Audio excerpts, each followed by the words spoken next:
Hello guys, स्वागत है आप लोगों का एक और कमाल की सीरीज में। दोस्तों, आज हम लोग जो कहानी शुरू करने जा रहे हैं उस कहानी में गॉड ही मेन विलन होने वाला है। आज तक की डोंग हुआ की हिस्ट्री में आपने गॉड्स की वर्शिप होती हुई तो बहुत बार देखा होगा, लेकिन सोचो एक ऐसी दुनिया जहाँ पे वक्त रुक चुका हो लेकिन मौत अभी भी चल रही हो। आसमान में एक ऐसा खुदा मौजूद हो जिसकी सिर्फ एक नजर सब कुछ तबाह करने की ताकत रखती हो। जिस जगह पे भी उस गॉड की नजर पड़ जाती है वहाँ पे जिंदा रह पाना तो समझो एक गुनाह बन जाता है। इस दुनिया में लोग पावरफुल बनने के लिए कल्टीवेट नहीं करते बल्कि खुद को बचाने के लिए कल्टीवेट करते हैं, ताकि वो अपनी पावर का इस्तेमाल करते हुए अपनी जिंदगी का एक और दिन खरीद सके। और इसी खतरनाक दुनिया में वो पैदा हो जाता है जो कि इस दुनिया को बदलने की ताकत रखता है, यानी कि हमारा हीरो जू किंग। लेकिन जब जू किंग पैदा हुआ तो वो एक आम बच्चा था, ना उसके पास कोई डिवाइन सिस्टम था, ना कोई डिवाइन गॉड लेवल पावर से उसे पावरफुल बनाया उसकी भूख, उसके दुख और उसके प्यार ने। जू किंग का सिर्फ एक ही मकसद होता है, खुद को जिंदा रखना इस खतरनाक दुनिया में जहाँ एक तरफ सभी लोग उस डेथ गॉड से खुद को बचाते हुए भाग रहे होते हैं, तो इसी बीच जू किंग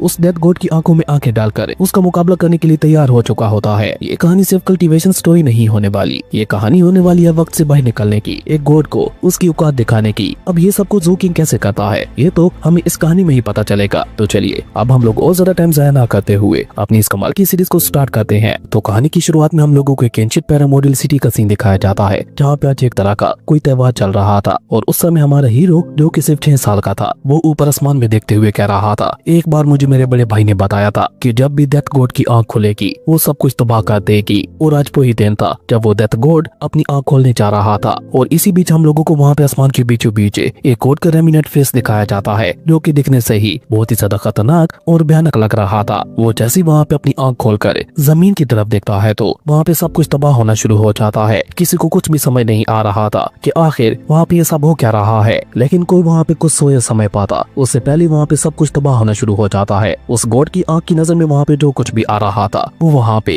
राख में बदलता जा रहा था। वो चाहे फिर कोई बिल्डिंग हो या फिर कोई इंसान है, कोई भी उस खतरनाक एनर्जी से नहीं बच पा रहा था। कुछ ही पलों के अंदर अंदर वो पूरी की पूरी सिटी राख में बदल चुकी थी, सब कुछ खत्म हो गया था, सिर्फ एक बच्चे को छोड़कर, जो कि और कोई नहीं बल्कि हमारा हीरो जू किंग था। सिर्फ उन सभी लोगों के बीच में वो जिंदा क्यों बचा, इस सवाल का जवाब उसे खुद भी नहीं पता था। जिसके बाद कहानी थोड़ा आगे जाती है और हम लोगों को वहाँ पे पूरे 7 सालों